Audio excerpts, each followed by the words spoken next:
هەر لە کۆنەوتیوانە خۆپاراستن باشترە لە چارەسەر ئەمە پێوەست بە بابەتە کۆمەڵاتیەکەشەوە بە هەمان شێوەیە کە ئێمە دەتوانین خۆمان بپارێزین لەو ڕووداوە خوازراوانەی کە ڕۆژانە لەناو کۆمەڵگەدا ڕوودەدا و بە تایبەتی کۆمەڵگەی کوردی و ڕۆژانە لە هەواڵ و میدیاکانەوە دەیبیستین بۆیە گرنگە کە ئێمە هۆشیاری بڵاو بکەینەوە کە چۆن خۆمان بپارێزین لەو ڕووداوە نەخوازراوانە و بە تایبەتیش پاراستنی خێزان کە سێکتەرێکی گرنگی کۆمەلگایە بە میوانداری زۆر بەڕێز کاک یاسین ئەحمەد ڕاوێژکاری خێزانی باس لەم بابەتەوە دەکەین. کاک یاسین بەخێر بە ناوی خوای بەخشندەی میهرەبان سەرەتا سپاس و پێزانینم هەیە بۆ ئەم بەرنامە جوانەی بەڕێزتان و بۆ کەناڵی پەیامی بەڕێز خوای گەورە پایەدار و سەرکەوتوتانکە موفق بن. ڕۆزە لەو پرسیارە دەست بکەین پێ بکەین ئەرک و ڕۆڵی خێزان چییە؟ بەڵێ دیارە بەڕاستی خێزان وەکو یەکەیەکی سەرەکی هەر کۆمەلگایەک ڕۆڵی گرنگ و سەرەکی هەیە. دیارە دروستبوونی خێزان کۆمەڵێک ئامانجی هەیە کۆمەڵێ مەبەستمان هەیە لە دروستکردنی خێزاندا و بۆ ئەوەی ئەم کۆ خێزانانە خێزانێکی پارێزراو بن و خێزانێک بن کە ئەبینین کۆمەلگایەک لە کۆمەڵە خێزانێک پێکاتووە. ئەمڕۆ شمایەی نیگەرانیە کە خێزان هەڕەشەیەکی گەورەی لەسرە ڕۆژانە ڕووداوی دڵتەزێن و نەخوازراو لە کۆمەلگای کوردیدا ڕوو ئەدا. قەیرانی خێزانی کێشەی خێزانی لە هەڵکشاندایە. بەڕاستی ئەمڕۆ پێویستە ڕۆڵێکی گەورە ببینین لە هەموو ئاستەکانە. هەموو لایەک ئەبێ هەست بە بەرپرسیارەتی بکە، بەرپرسیارەتی حکوومەت، بەرپرسیارەتی زانایان، کەناڵەکانی ڕاگەیاندن، دایکان و باوکان، ڕۆشنبیران، بیرمەندان، نووسەران، یعنی هەموو چین و توێژێکی هوشیاری ئەم کۆمەلگایە ئەبێ ڕۆڵی خۆی ببینێت. چونکە بۆ ئەو کاتانی کە کێشەی خێزانی زۆرە بن، گرفتی خێزانی زۆرە بن، ئەو کاتە ئاسایشی کۆمەلگا ئەکەوێتە مەترسیەوە. ئاسایشی خێزانی پەیوەندیەکی ڕاستەوخۆی هەیە بە ئاسایشی نەتەوایەتی و نیشتیمانی هەرگەل و کۆمەلگایەک. بۆیە بەڕاستی ئەمڕۆ لە ئاستی ناوخۆدا لە ئاستی دەرەوەدا هەڕەشەیەکی گەورە لەسەر خێزان هەیە بەگشتی لە هەرێمی کوردستان، لە عێراق، لە وڵاتانی دراوسێ لە دەور و بەرماندا. بۆیە بەڕاستی ئەبێ خێزان هەستێ بە ئەرک و ڕۆڵی خۆی ئەو ئەرکە مێژووی کە خۆی هەی بووە. بەشەمامستا قسەکانی پێ نەبڕم ئەو پایگرنگەکانی کەکری ئێمە خێزانێکی پتەوی لەسەر دروست بکەین یەک ڕێزی خۆشەویستی و ئارامی ناو خێزانەکانمانی پێ پارێزی کامانە. بەڵێ بۆەوەی خێزانێکی تەندروستمان هەبێت، خێزانێکی سەرکەوتومان هەبێت، ئەبێ خێزان ڕۆڵی گەورەی خۆی ببینێ لە بواری پەروەردە و پێگەیاندندا.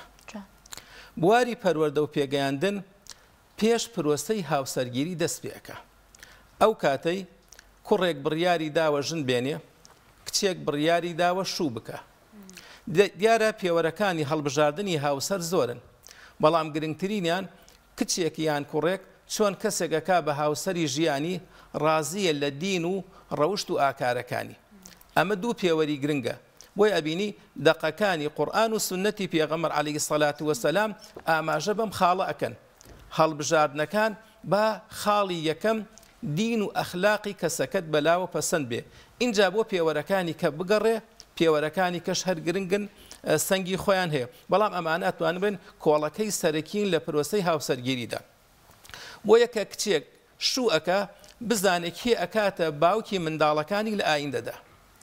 کوڕێک ژنە هێنێ بزانێت کێ ئەکاتە دایکی منداڵەکانی لە ئایندەدا. بۆی ئەبینی پرۆسەی ئاسوودەیی خێزانی، سەرکەوتنی خێزانی، کەمبوونەوەی قەیران و کێشە خێزانیەکان کەی دەستپێکە پێش ئەنجامدانی پرۆسەی هاوسەرگیری. ئەمە سەرەتایەکی باشە کە بێ ئیشی لەسەر بکرێن. بەڵام دوای ئەوە بێ چی بکە خێزان؟ دیارە خێزان ئەرک و ڕۆڵی زۆرە لە کۆمەلگادا. خاڵی یەکەم ئەرکی بیناکردنی هەیە. چۆن ئەم دایک و باوکە ڕۆڵی باشە بینن لە پەروەردە و پێگەیاندنی منداڵەکانیان، هەر لە تەمەنی ڕەوزەوە، لە تەمەنی منداڵیەوە. بواری پەروەردە و پێگەیاندن گرنگە.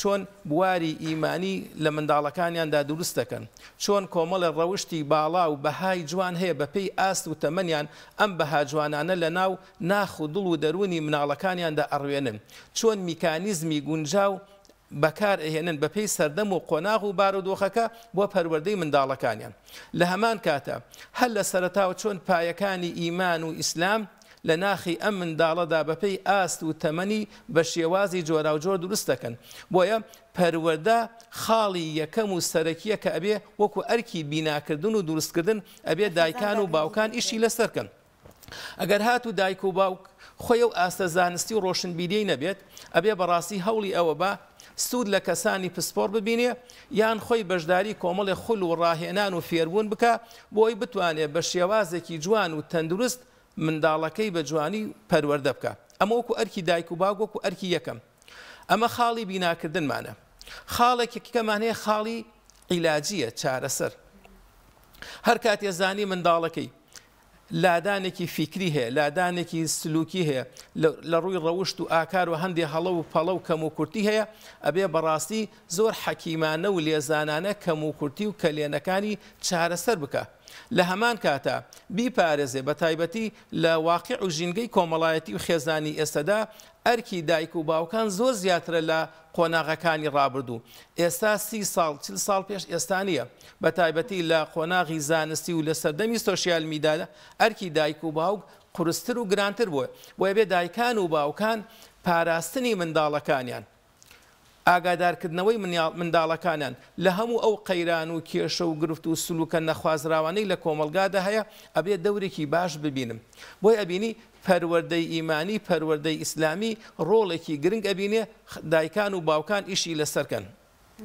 لە هەمان کاتە بەڕاستی دایک و باوک ئەبێ سوود لە زانستی سەردەم وەرگێ لە تەکنۆلۆژیای سەردەم وەرگێ بۆ پەروەردە و پێگەیاندنی منداڵەکانی مەخابن بەڕاستی ئێستا لە کۆمەلگا ئێمەدا باوک دەوری بە خێوکەر ئەبینێ باوک ڕەنگە وەکو بە خێوکەرێ کەم و کورتی نەبێ پێداویستی مادی منداڵەکانی دابی نەکات لە خواردن و خواردنەوە و جلوبەرگ و کەرەستە و ئامێرە تازەکان بەردەوام باوکێکی ماندوو پێداویستی مادی بۆ منداڵەکانی دابینەکە بەڵام کەمتەر خەمە لە پەروەردە و پێگەیاندن و ئاراستەکردنی منداڵەکانیدا ئەمە بەڕاستیدا ئەمە ئەرکی سەرەکیەتی سۆرکادە پەروەردەش بە ئیشی دایکە بڵێ و ئەزانێ پەروەردە ئیشی دایکەنە پەروەردە کاری دایک و باوکە بە هاوسەنگی بە گفتوگۆی خێزانی هەردووکیان پێکەوە کاری پەروەردە بکەن و هەرێکێکیان لە بوارێکی دیاری کراودا لە هەمان کاتە ئەبینی باوکان بۆ دابینکردنی پێداویستی منداڵەکانیان لە خواردن و خواردنەوە و جلوبەرگی مۆدیل و کۆمەڵ شتیکە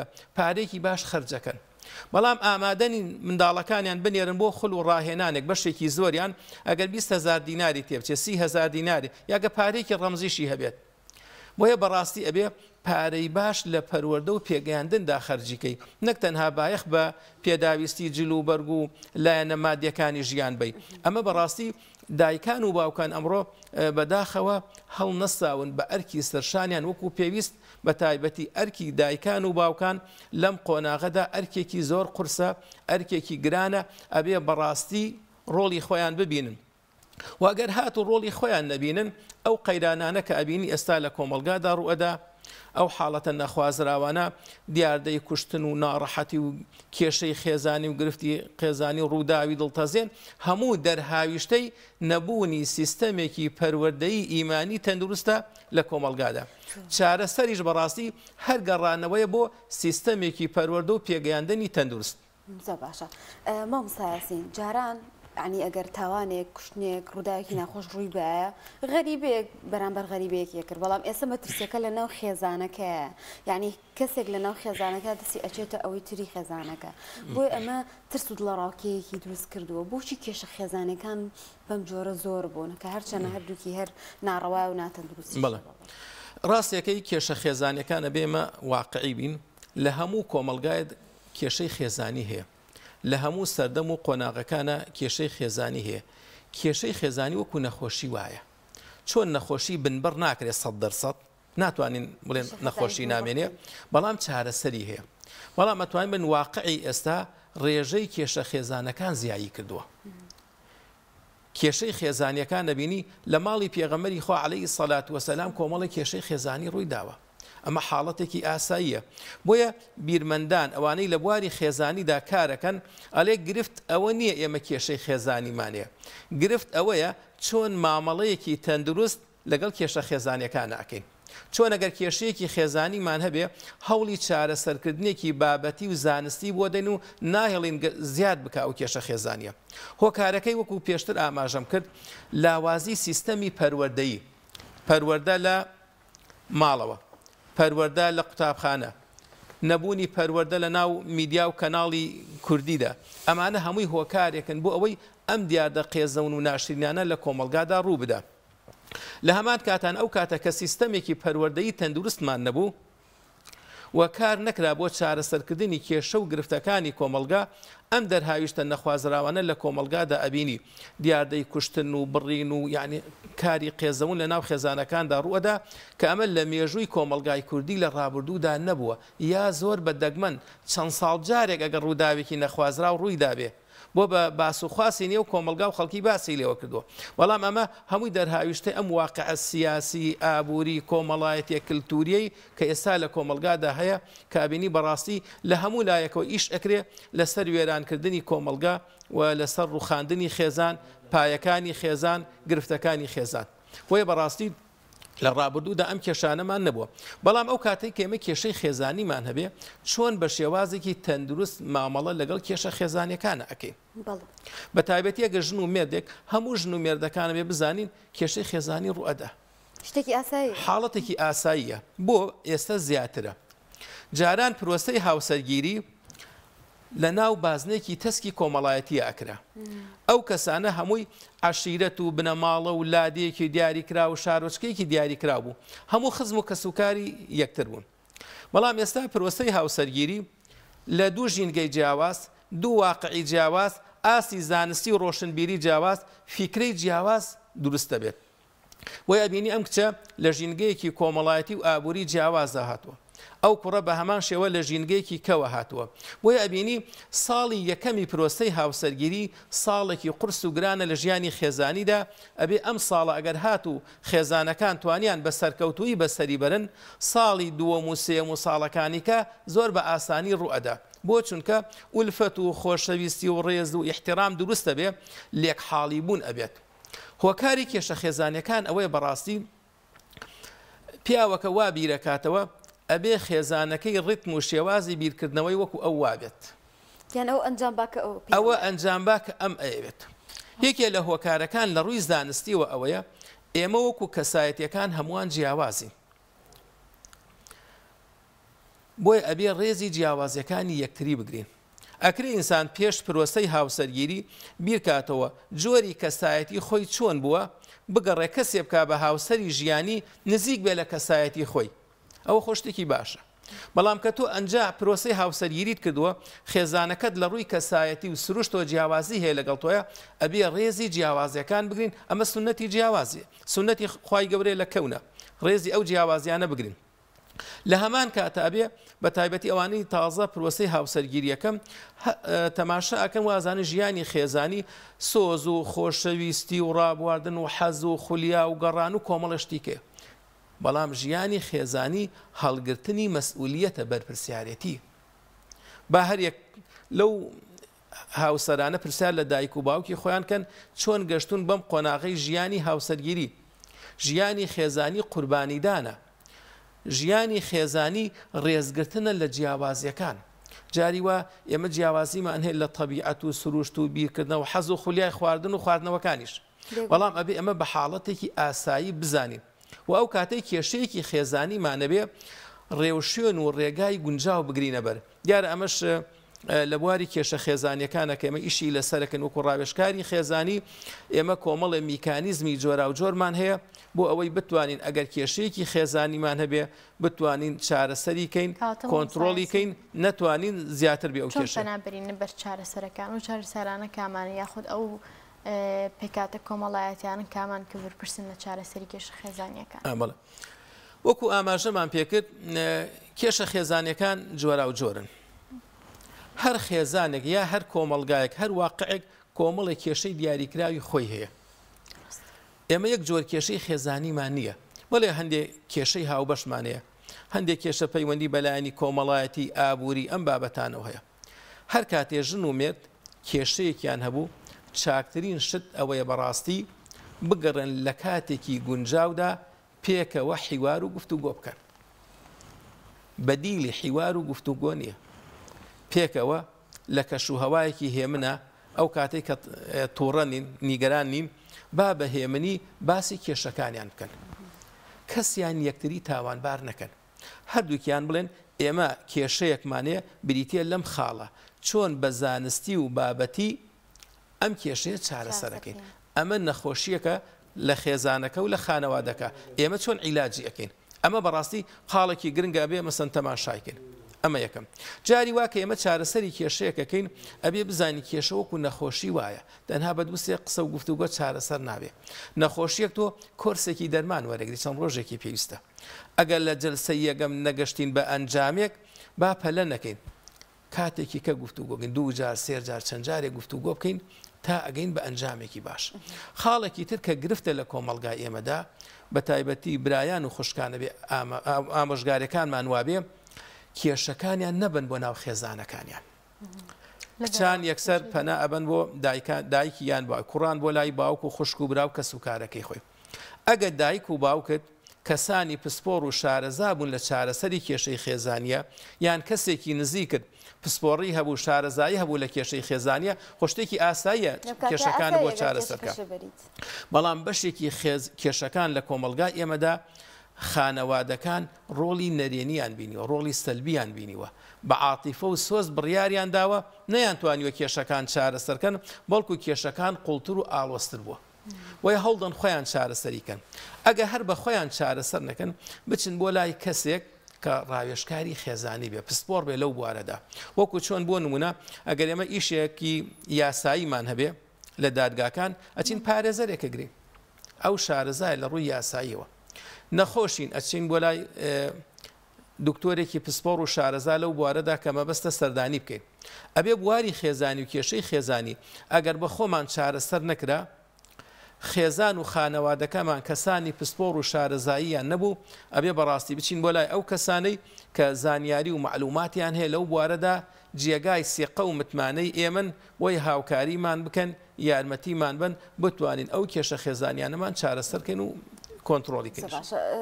بالو ماوەی هەمانە کۆمەڵێک شتی گرنگ هەیە لێرە باسی بکەین لەو ڕووداوە نەخوازراوانی کە لەم ماوەدا ڕوویە بە تایبەتی ینی لە سوشال میدیا بینرا باوکێکی خۆی کوژیان کۆمەڵێک ڕووداوی تر کە بەڕاستی هەمویان دڵتەزیێن بوون کەسێک تەرمەکەی ئەدرۆزێتەوە کەسێک بەم شێوازەی لێ هات ئەمانەی کە ڕوودەدەن بەجددی لە ئەستۆی کێ بەرپرسیارە لێ و پێویستێکی ئەم چاکسازیە لە ئەستۆ بگرێ ئەم بارودۆخە باشتر بکە ئەو لایەنانەکەن کە پێویستە بێنە سەر خەت بۆ چارەسەرکردنی ئەم بابەتانە. بەڵێ وەڵای یەکەمە بێ بزانین قاڵی یەکەم ئەرکی حکوومەتە. بەداخەوە حکوومەت لە حکوومەتی هەرێمی کوردستان کەم تەرخەمی و کەم و کورتیەکانی هەموو بوارێکی گرتوۆتەوە بواری خێزانی و کێشەی خێزانی ڕووداوەکانیش یەکێکە لە ئەتوانین بڵێن چونکە ئەو دەسەڵاتە حکوومەتە هێزی هەیە توانا و ئیمکانیات و سەرۆت و سامانی ئەم وڵاتەی لە بن دەستایە ئەرکی سەرەکی خەڵکی ڕوبەڕووی حکوومەتە بێتەوە نەیتوانی ڕۆڵی باشی خۆی ببینێت و نەیتوانیوە مەسەلەن پلان و بەرنمەیەکی باش و تۆکمەی هەبێ بۆ ئەم مەبەستە. ئەمە وەکو خاڵی یەکەم. خاڵێکی تر بەڕاستی هەر لە ناو حکوومەتە ئەبێ بزانین ڕۆڵی وەزارەتی پەروەردە. ئەبێ بەڕاستی وەزارەتی پەروەردە بێ بەمانە تەواوەکەی ڕۆڵێکی باش لە پەروەردەکردندا ببینێت. بۆ بنمونە بەداخەوە لە کۆمەلگای ئێمەدا کۆمەلگایەکی موسڵمانین زۆرینەی کۆمەلگای کوردی کۆمەلگایەکی موسڵمانە بەڵام وانەی پەروەردەی ئیسلامی پەراوێز خراوە. وانەی پەروەردەی ئیسلامی زۆر جار لە قوتابخانەکاندا بەهۆی کاری سیاسی و ئایدۆلۆجی ئەیدەن بە مامۆستایەک پیاو بێ یان ئافرەت بێ هیچ پابەندی و ئیلتیزامێکی بەدینەوە نییە. بۆیە وانەکە مردارەکەنەوە هەروەکو وانەی پەروەردەی ئیسلامی نەبێ. لە کاتێکە پەروەردەی ئیسلامی ئەگەر منهەجێکی باشی هەبێ مامۆستایەکی پسپۆڕ و چاک و بەتوانا بیڵێتەوە کاریگەری باش ئەبینێ لە پەروەردەی قوتابیەکانە کامانە نەوەی داهاتوون. خاڵێکی کە ئێمە دەسەڵاتی دادوەری ئەبێ کاراتر و چالاکتر بکرێت. یەکێک لە خاڵەکان ئێمە بۆ نمونە دادگای باری کەسێتی من وەکو کەسێکی یاسایی لە بوارەدا پێشەوەی گرێبەستی هاوسەرگیری بکە وەکو هەندێک وڵاتی پێشکەوتوو با هیچ گرێبەستێکی هاوسەرگیری نەکرێ تا کوڕان و کچان بەشداری کۆمەڵی خول و ڕاهێنان نەکەن لە بواری خێزانی و هوشیاری خێزانیدا بە ئەم خولانە ڕوتینی نەبن چەند سەعاتێک و تەنها فۆرمێک پڕ کردێتەوە بڵێن بەشداری خولی کردووە لایەنی کەم بە نزیکەی 50 کاتژمێر 50 سعات خول و ڕاهێنان لە بواری هوشیاری خێزانی لە بواری یاساییدا لە بواری شەرعیدا لە بواری بودجەی خێزانیدا لە بواری دەرونی و کۆمەڵایەتی و هەڵگرتنی مەسئولیەتەوە ئەمانە کۆمەڵی خول و ڕاهێنانی باشن کە کوڕ و کچ بیبینێت بێگومان ئەو کاتە سەرەتایەکی هاوسەرگیری باش دروستە بێ بۆ داهاتوو باشە بۆ نمونە ئەگەر ئێمە مۆڵەتی شۆفێری دەرکەین ئێمە ناتوانین ئۆتۆمبیلە لێخڕین ناتوانین سایق بین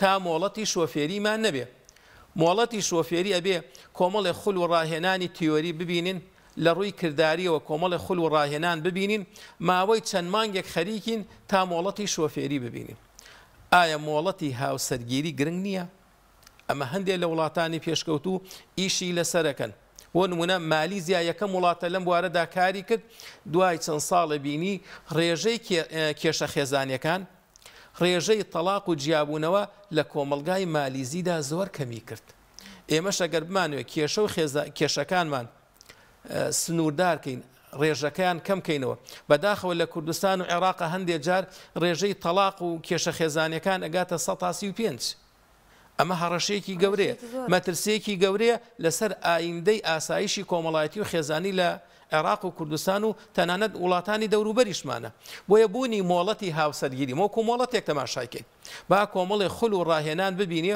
ئەو کاتە ژیانێکی هاوسەرگیری ئاسوودە و سەرکەوتووە بن ئەندازە و ڕێژەی کێشەکان لە کۆمەلگادا کورتە بێتەوە هەر ئەرکی حکوومەتە بەڕاستی ئیشی لەسەرکە هەماهەنگ بێ لەگەڵ ڕێکخراوەکانی کۆمەلگای مەدەنیدا لە هەمان کاتە بەڕاستی ئەرکی میدیاکانە بەڕاستی کەناڵەکانی ڕاگەاندن ئێمە میدیای ئامانجدارمان کەمە لە وڵاتەکەیە یعنی مامۆستاسین دەبینین لێدوانی سیرسەیرە بیستین سەبارەت بە ڕووداوەکان شێوازی ڕوودانەکەی جوڵاندنی عاتیفەی خەڵک بۆ بەدەستهێنانی کۆمەڵێک بینەر چەندین راپۆرتی سیر و سەمەرە ئەبینین ئەمە چی کاردانەوەیەکێ بێت ئەمە یەکێک ئەوکو ئاماژەم پێکرد بەڕاستی زۆر جار لە کەناڵەکانی ڕاگەاندن ڕووداوێکی نەخوازرا و ڕووەدا ئیعلام زۆر گەورەیە کات کۆمەلگا ئەترسێنێت ئەبێ حەجمی طەبیعی خۆی بیتێ خۆجاران هەر ڕووداو هەبووە کێشە هەبووە بەڵام لەبەر ئیعلام وا زەق و گەورەی نەکردووە لەبەر سەبقی سەحافی بڵێن ئەم کەناڵە توانێتی یەکەم کەناڵێ باسی ئەو ڕوودا و بارودۆخانە بکات